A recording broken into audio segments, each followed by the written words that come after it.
नमस्कार दोस्तों, आप सभी का आपके अपने YouTube चैनल लॉकुल पर बहुत बहुत स्वागत है। दोस्तों, आज हम सभी भारतीय नागरिक सुरक्षा संहिता 2023 के डेफिनेशन पार्ट में चार्ज के बारे में पढ़ेंगे। तो सबसे पहले जान लेते हैं कि एक्ट का नाम क्या है। जैसा कि मैंने आपको पहले ही बताया, एक्ट का नाम है भारतीय नागरिक सुरक्षा संहिता 2023 और हर एक्ट का एक नंबर होता है। तो इस एक्ट का नंबर दिया हुआ है 46। यह आपका लेक्चर 4 है। दूसरी बात कि इस कानून को मान्यता राष्ट्रपति से कब मिली थी। जैसा कि आप सभी जानते हैं, कोई भी कानून जब नया कानून आता है तो सबसे पहले वो लोकसभा और राज्यसभा से पास होता है, उसके बाद राष्ट्रपति की मंजूरी मिलती है। तो जो इस कानून को राष्ट्रपति की मंजूरी मिली है वह मिली है आपको 25 दिसंबर 2023 और यह लागू होगा आपको 1 जुलाई 2024 से। तो सबसे पहले हम देखते हैं कि व्हाट इज चार्ज। चार्ज क्या है, चार्ज की डेफिनेशन क्या है। तो चार्ज को जो डिफाइन किया गया, यानी जो चार्ज की परिभाषा है, वह आपको दिया हुआ है अंडर सेक्शन 2 के क्लॉज 1 के सब क्लॉज F में। तो पहले हम देखते हैं कि यहाँ पर चार्ज के बारे में क्या कहा गया है। तो यहाँ पर जैसा कि आप देख सकते हैं लिखा हुआ है, charge means precise formulation of specific accusation made against a person.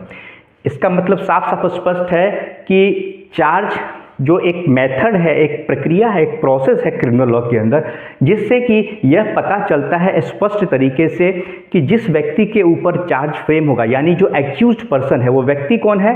तो जो आरोपी है जिसके ऊपर आरोप लगे हैं, तो आरोपी कौन है जिसके ऊपर आरोप लगना। तो वही बात तो चार्ज में कही गई है कि चार्ज से पता चलता है कि जो एक्यूज्ड पर्सन है उसके ऊपर कौन से आरोप लगे हैं, या एक आरोप लगे हैं या एक से ज़्यादा लगे हैं।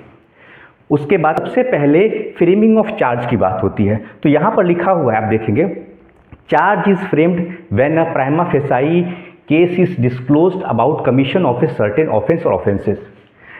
मैंने पहले ही बताया था कि चार्ज जो फ्रेम होता है, यानी जो आरोप का गठन होता है, वह तब किया जाता है जब किसी एक्यूज्ड पर्सन के खिलाफ प्राइमा फेसाई, यानी प्रथम दृष्टया में लग रहा हो कि उसने कोई अपराध किया है। ठीक है, तो वैसी स्थिति में उसके खिलाफ चार्ज का गठन किया जाता है।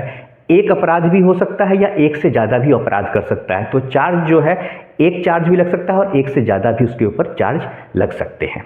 और जो चार्ज होता है उसमें अपराध की ही बात होती है कि एक एक्स पर्सन ने यह क्राइम किया है, तो उसके ऊपर इन मामलों में आरोप बनता है। ठीक है, उसके बाद जैसा कि मैंने पहले ही बताया कि चार्ज में एक भी क्राइम हो सकता है, एक भी अपराध की बात हो सकती है और एक से ज़्यादा अपराध की भी बात हो सकती है। वही तो लिखा है कि charge includes any head of charge when the charge contains more heads than one, यानी एक से अधिक अपराधों के लिए भी चार्ज फ्रेम हो सकता है। उसके बाद ऑब्जेक्ट क्या है, यानी उद्देश्य क्या है। फ्रेमिंग ऑफ चार्ज का उद्देश्य क्या है, तो बहुत स्पष्ट तरीके से लिखा हुआ है कि give notice of the essential facts which the prosecution proposes, यानी कि जो अभियोजन पक्ष है, अभियोजन पक्ष का मतलब यह होता है कि जब किसी व्यक्ति के साथ कोई अपराध होता है तो उसका मुकदमा जो कोर्ट में लड़ा जाता है वह अभियोजन यानी प्रोसिक्यूशन की तरफ से लड़ा जाता है, स्टेट की तरफ से। तो स्टेट एक्यूज्ड पर्सन के खिलाफ किस किस धारा में मुकदमा चलाएगी यह पता चलता है आपको चार्ज से। उसके बाद कहा जाता है कि to establish against the accused in order to prove case against him.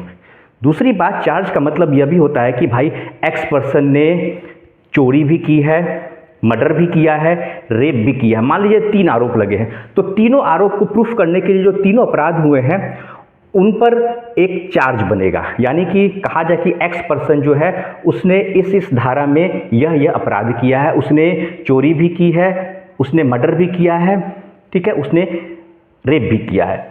तो यह समझ में, बात कैसे समझ में आएगा, यह जब चार्ज बनता है और चार्ज में ये सारी बातें लिखी जाती हैं, उसी से समझ में आता है।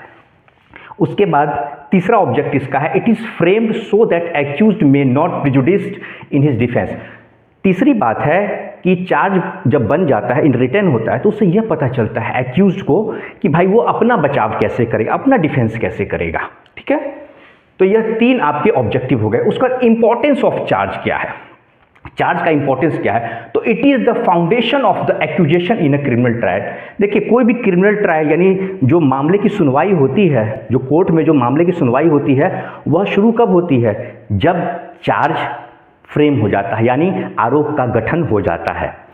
तो मैं आपको बताता हूँ, जैसे मान लीजिए किसी व्यक्ति ने कोई क्राइम किया है, तो जैसे ही वो व्यक्ति क्राइम करता है, एफआईआर हुई, एफआईआर के बाद उसकी अरेस्टिंग होती है, अरेस्टिंग होने के बाद उसे कोर्ट में प्रोड्यूस किया जाता है, ठीक है। तो वहाँ तक अभी आपको ट्रायल शुरू नहीं हुआ है, अभी वो व्यक्ति कोर्ट में उसको उपस्थित सिर्फ किया गया है। अब ट्रायल कब शुरू होगा भाई? किस बात का ट्रायल? ट्रायल उसी बात का होगा ना कि उसके ऊपर कौन कौन से आरोप लगे, फिर पुलिस इन्वेस्टिगेशन करती है। ऐसा थोड़ी है कि पुलिस पकड़ के लाई और उसे सजा सुना दिया गया, नहीं नहीं, ऐसे नहीं होता है। इन्वेस्टिगेशन होती है, फिर कोर्ट इंक्वायरी करती है। तो जब इन्वेस्टिगेशन और इंक्वायरी जब हो जाती है, कंप्लीट हो जाती है, उसके बाद जब कोर्ट को लगता है कि नहीं नहीं इस धारा में इस व्यक्ति ने यह अपराध किया है, तो उसी को लेकर जो कोर्ट अपना लिखती है, स्टेटमेंट देती है, यानी वो फ्रेमिंग ऑफ चार्ज जो होता है उसी को चार्ज कहते हैं। और जब वो चार्ज बनकर तैयार हो जाता है, उसके बाद जो अगला प्रोसेस होता है उसे हम क्या कहते हैं? उसे हम ट्रायल कहते हैं। यानी कि जब व्यक्ति, यहाँ पर देखिए, जब व्यक्ति अरेस्ट हो गया, उससे पहले एफआईआर, ठीक है, एफआईआर हो गया, अरेस्ट हो गया, और इनके बीच में बनता है आपको चार्ज, यह हो गया चार्ज। और जब चार्ज बन के तैयार हो गया, अभी तक कोई ट्रायल नहीं शुरू हुआ है, जब ये चार्ज बन के तैयार हो गया, देन आफ्टर आपका ट्रायल शुरू होता है।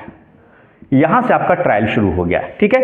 एफआईआर हो गया, एफआईआर के बाद आदमी व्यक्ति अरेस्ट होता है, अरेस्ट के बाद वह कोर्ट में आता है, कोर्ट में आने के बाद जो भी उसके ऊपर एफआईआर हुई है, इन्वेस्टिगेशन जब रिपोर्ट आती है, जब इन्वेस्टिगेशन हो जाती है, ठीक है, इन्वेस्टिगेशन जब हो जाती है, तो इन्वेस्टिगेशन के बाद कोर्ट को चार्ज फ्रेम कोर्ट का काम होता है। अगर इन्वेस्टिगेशन की जो रिपोर्ट आई है, पुलिस रिपोर्ट आई है, उसके आधार पे भी अगर कोर्ट को लगता है तो उसके आधार पे भी चार्ज, नहीं तो कोर्ट इंक्वायरी करेगी, उसके बाद फ्रेमिंग ऑफ चार्ज होगा, देन आफ्टर ट्रायल शुरू होता है। तो इसीलिए कहा गया it is the foundation of the accusation, जो आधार है, जो आरोप लगा उसका आधार है यह चार्ज, और उसी के आधार पर क्रिमिनल ट्रायल शुरू होता है। उसके बाद देखिए, मैंने आपको पहले कहा it separates the inquiry stage from the trial. देखिए सेपरेट करता है चार्ज, यह सेपरेट करता है। यहाँ तक जो है आपको एफआईआर हो गया, अरेस्ट हो गया, और उसके बाद चार्ज के बाद ही ट्रायल शुरू, तो सेपरेट हो गया, चार्ज के बाद ही आपका ट्रायल शुरू होगा, तो ये सेपरेट हो गया, दोनों को अलग करता है, ठीक है।